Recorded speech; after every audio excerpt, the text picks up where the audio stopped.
नमस्कार दोस्तों, मैं आपके साथ हूं रहमान सैफी और आज वापस से पहुंच चुका हूं शादरा साउथ जोन यानी कि पुराना ईडीएमसी। और आज मेरे फ्रेम पर देख रहे इस निगम समाज की बहुत जानी मानी हस्तियां आज इस फ्रेम पर मौजूद है, क्योंकि मुद्दे कर्मचारियों के खत्म होने का नाम नहीं ले रहे। आज एक और नया मुद्दा कर्मचारियों का, जो कि यूनियन के सभी कार्यकर्ता और इस निगम समाज के बहुत ही सम्मानित लीडर शादरा साउथ जोन के डीसी के पास लेकर आए थे। दलीप भाई, सबसे पहले मुद्दा मैं आपसे जानूंगा, क्या मुद्दा था आने का आज? सैफी साहब, पहले तो आपका धन्यवाद जो आपने कर्मचारी की आवाज को उठाने का कार्य जो आप कर रहे हैं उसके लिए बहुत शुभकामनाएं। आज हमारे बीच में हमारे बहुत ही सम्मानित कोर कमेटी के अध्यक्ष भाई राजकुमार दिगान जी भी हैं और हमारे बहुत ही सम्मानित साथी हमारे संगत साहब भी, विनोद संगत जी, हमारी महिला मंडल के अध्यक्ष संजू गहलोत जी हैं और साथ ही अन्नू उटवाल जी हैं, हमारे साथ मनोज चंडालिया जी, संजय खरालिया जी और हमारे बहुत ही सम्मानित भाई हमारे चौहान साहब हैं। मैं चाहूंगा कि आज ये जो आपने क्वेश्चन किया है इसका जवाब मैं बखूबी जानता हूं, क्योंकि 361 कर्मचारी थे जिनकी सीनियर लिस्ट में नाम ना होने की वजह से उनको पक्का नहीं किया जा रहा। लेकिन मैं चाहूंगा इस बात को आप दिगान साहब से करें, वो बहुत अच्छे से ब्रीफ करेंगे। आप उनसे सर, मैं देखिए, आप मुझे बता दो, आप इसका जवाब नहीं दे सकते मुझे? नहीं, बिल्कुल दे सकता हूँ सर, आप दीजिए प्लीज, कर्मचारी जानना चाहते हैं। शादरा साउथ जोन में खड़े हैं आप, शादरा साउथ के कर्मचारियों के नहीं, दिल्ली के कर्मचारियों के हीरो है। देखिए, अध्यक्ष जी खड़े थे इसलिए मैंने ये बात की। ये जो अध्यक्ष जी परमिशन है ना जवाब देने? मेरा जो मुद्दा है सर, मेरा मुद्दा यही था, आपने जो क्वेश्चन किया कि ये जो कर्मचारी हैं, ये कर्मचारी बहुत समय पहले पक्के हो जाने चाहिए थे। पहले तो इनको लेफ्ट आउट में डाल दिया गया। लेफ्ट आउट में डालने के बाद इनकी फाइलें जब वार्ड से चलाई गई, अकाउंट में पहुंची, अकाउंट में जब इनकी फाइलें कंप्लीट हो गई और फर्स्ट डेट वगैरह लग के तैयार हो गई हेडक्वार्टर जाने के लिए, तो हेडक्वार्टर में जाने की जब एसएस साहब के और एओ साहब की नॉलेज में आई तो पता लगा कि इनका नाम सीनियर लिस्ट में है ही नहीं। तो सीनियर लिस्ट में नाम ना होने की वजह कर्मचारी क्या जाने। सर, सीनियर लिस्ट से नाम हटा कैसे? सवाल ये है सर, सीनियर लिस्ट में नाम हटेगा जब भी डलेगा। मैं कह रहा हूं इनका नाम सीनियर लिस्ट में डाला ही नहीं गया और ये गलती वार्ड के इंस्पेक्टर की है, क्योंकि जो इंस्पेक्टर नाम भेजते हैं सीनियर लिस्ट में वही नाम आगे जाते हैं, तो इनके नाम कैसे रह गए, यही तो मुद्दा है सर। और हम चाहते हैं कि इसको प्रशासन बड़े टाइट तरीके से ले और ये देखे कि ये कर्मचारियों की लिस्ट, जो 361 कर्मचारियों की लिस्ट, अब हम दोबारा से आज दिगान साहब को बुलाया, सबको बुलाया, हमने इसलिए बुलाया कि इन कर्मचारियों का भला हो जाए। क्यों?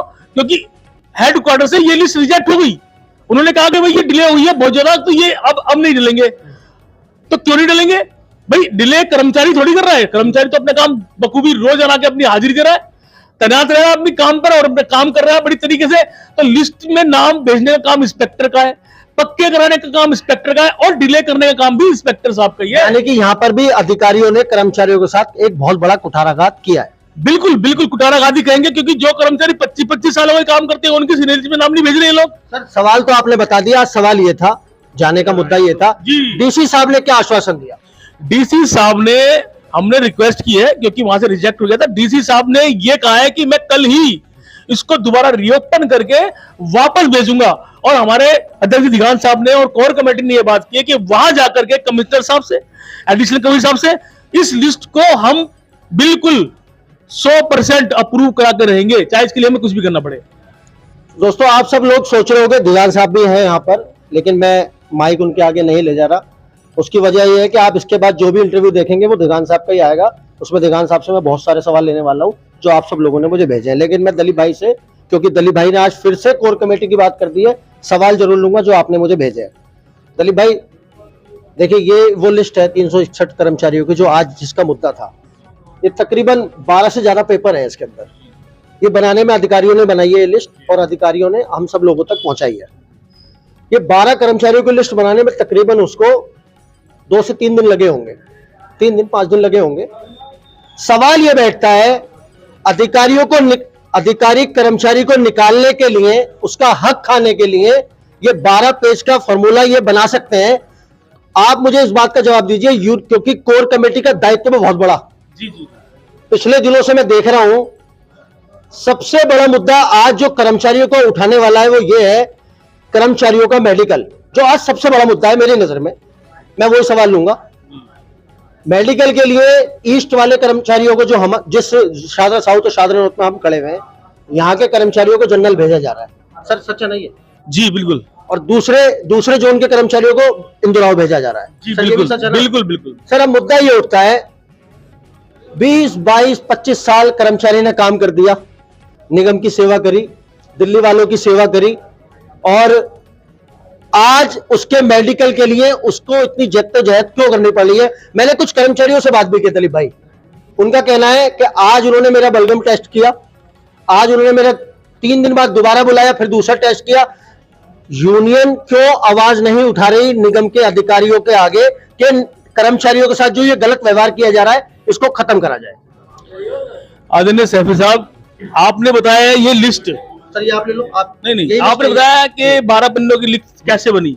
अब मैं पहले तो ये बताऊंगा कि लिस्ट कैसे बनी सर। सर बताइए। ये लिस्ट ऐसे बनी है सर, जब हमारे सफाई कर्मचारी जितने भी साथी भाई है, थोड़ा सा आप इधर आ जाओ प्लीज। वो लोग जब फाइल उनकी पक्की हुई और उनके वोचर वेरीफाई हुए, 98 से 97 से उनके वोचर वेरीफाई होने के बाद जब उन्होंने कहा कि हमारी फाइल अब हेडक्वार्टर जाएगी, जब फाइल हेडक्वार्टर जाने लगी तो वहां लगा लिस्ट में नाम नहीं है।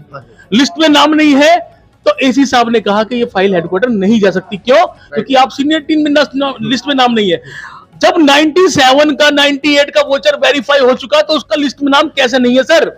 फिर ये कर्मचारी हमारे सामने खड़े हैं, इन कर्मचारियों ने जाकर वार्ड से जाकर के लिस्ट तैयार करा करके इंस्पेक्टर से रिक्वेस्ट करके के लिस्ट भिजवाई है, जब जाके उन इंस्पेक्टरों ने लिस्ट भेजी है। और इनकी बहुत मेहनत है इस लिस्ट को बनाने में, ये अधिकारियों ने नहीं बनाई सर, ये कर्मचारियों ने बनाई है। और इसमें कम से कम 8 महीने इस लिस्ट को बनने में लगे सर। और रही मेडिकल की बात, मेडिकल की बात के बारे में बताना चाहता हूं। मेडिकल की बात के बारे में जो कर्मचारी को वहां भेजा रहा ना, हमने कमिश्नर साहब जो कि अश्विनी कुमार जी है, उनसे बात की थी। उनसे हमने बात की, हमने कहा सर जब एमसीडी की इतनी सारी डिस्पेंसरी आप लोग चला रहे हो, इतने बड़े बड़े डॉक्टर आपने रखे हुए हैं, तो क्यों दूसरी हॉस्पिटल में आप भेज रहे हो? बिल्कुल राइट। तो उन्होंने पूछा कि ये मुद्दा क्या है, क्योंकि उनको भी पता नहीं था। मैंने कहा सर वो पक्के कर्मचारी होते ना, उनका मेडिकल का मुद्दा है। तो उन्होंने बताया क्या कहा, आप यकीन मानना, स्वयं अश्विनी कुमार जी ने कहा कि अरे इनका तो मेडिकल होना ही नहीं चाहिए। जब ये कर्मचारी पिछले 25 वर्षों से काम करता आ रहा है तो उसकी मेडिकल की जरूरत क्या है? ये कमिश्नर साहब के बोल थे सर। लगातार जो है वाउचर भी कर्मचारी से वेरिफिकेशन मांगी जा रही है। एक बहुत सीधी सी बात है, मैं सारे कर्मचारियों तक ये बात पहुंचाना भी चाहता हूं और सब जानते भी हैं इस बात को। वार्ड में जो भी कार्यरत कर्मचारी हैं, कार्यरत अधिकारी हैं, कर्मचारियों का काम वार्ड की सफाई करना है, हम सब जानते हैं, कूड़ा उठाना, नाली झाड़ू इत्यादि। अधिकारियों जो वार्ड में जो अधिकारी है, जैसे एसआई एएसआई, उनका आप काम बता दो निगम के कर्मचारियों को क्या है? मतलब वार्ड में 2 तरह के लोग हैं, एक कर्मचारी और एक अधिकारी। अधिकारी यानी कि एसआई एएसआई सैनिटरी गार्ड, दूसरे कर्मचारी जो सफाई का काम करते हैं। सफाई के कर्मचारी की तो हमें काम समझ में आता है कि उसका काम सफाई करने का है, वार्ड को स्वच्छ करने का है। अधिक जो वार्ड में जो अधिकारी बैठे हैं एसआई एसआई, उनका वहां पर काम क्या है? उनका काम, उनको हमारे ऊपर सर, हमारे ऊपर लगाया गया है उनको ये करने के लिए कि कौन सा कर्मचारी रेगुलर आ रहा है, कौन कर्मचारी एब्सेंट चल रहा है, कौन कर्मचारी अपना काम सही तरीके से कर रहा है, कौन कर्मचारी क्या कर रहा है। और इंस्पेक्टर साहब को दिया हुआ कि आप प्रत्येक हाजिरी के एएसआई का ध्यान रखेंगे, और एएसआई जो है प्रत्येक हाजिरी का ध्यान रखते हैं कि कौन कौन कर्मचारी क्या कर रहा है। कर्मचारी अपना काम करते हैं, वो लोग काम हिसाब से एक काम बहुत जरूरी है जो अधिकारियों का ही काम है, कर्मचारियों का रिकॉर्ड संभाल के रखना, उनके वाउचर, उनके मस्टॉल इत्यादि जो भी डॉक्यूमेंट है उनसे जुड़े हुए, वो सारे संभाल के रखना। सर ये है काम या नहीं? सर बिल्कुल, बहुत सही बात की आपने। उनका बहुत जरूरी जो रिकॉर्ड होता है, रजिस्टर होते हैं, वो उनको संभाल के रखने चाहिए। लेकिन कई वार्डों में ऐसा देखा गया है कि रजिस्टर ही नहीं है, बल्कि उनको ये मतलब भविष्य की बात होती है कि कर्मचारी एक दिन पक्का होगा तो उसको रिकॉर्ड की जरूरत नहीं, कहां से लाएगा?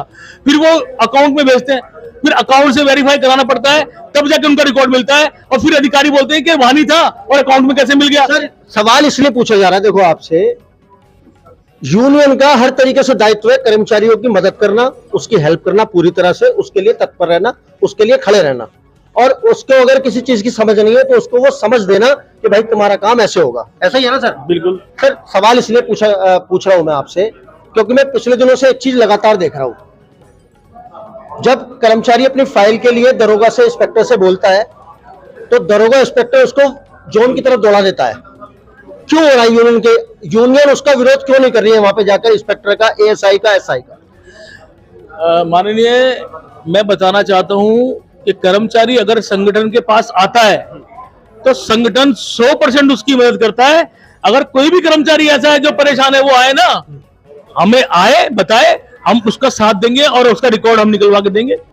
वो कहीं से भी निकलवाएंगे, कैसे भी निकलवाएंगे, उसका रिकॉर्ड निकलवा के देंगे, उसका काम करा के देंगे। तो कर्मचारी क्यों नहीं आ रहा है आपके पास? मैं ये जानना चाह रहा हूँ, कर्मचारी अब अपने दम पर क्यों आ रहा है जोन में? हर जगह पे कर्मचारी खुद जा रहा है, यूनियन के पास क्यों नहीं आ रहा? यूनियन के पास क्यों नहीं आ रहा? क्यों नहीं आ रहा? यूनियन के पास कर्मचारी आते हैं, लेकिन सभी नहीं आते।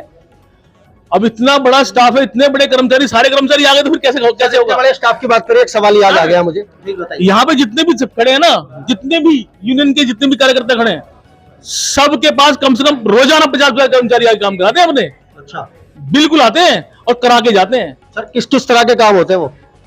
सर बहुत छोटे छोटे काम होते हैं, पे स्लिप लेना, फॉर्म 16 वगैरह, बहुत सारे काम होते हैं जहाँ पे ये लोग जिसके 2-2 हजार रुपए मांगते हैं उन, और कर्मचारी हम जैसे तो सादरा साउथ फ्री में कराते सर वो काम, हम तो फ्री में निकलवाते सर। विनोद भाई क्या कहते हैं, बताइए। आप पूछो, तुम 261 वाली बात शुरू करो पहले। 361 कर्मचारियों का जो आज का मैटर रहा, क्या था पूरा मैटर? उसमें क्या निष्कर्ष निकला लास्ट में? 361 कर्मचारियों के लिए यूनियन लीडर या फिर कोई कर्मचारी दोषी नहीं है। इसमें शर्म आनी चाहिए इस जोन को, इस विभाग को, जिसका कर्मचारी का डाटा जिसके पास नहीं है।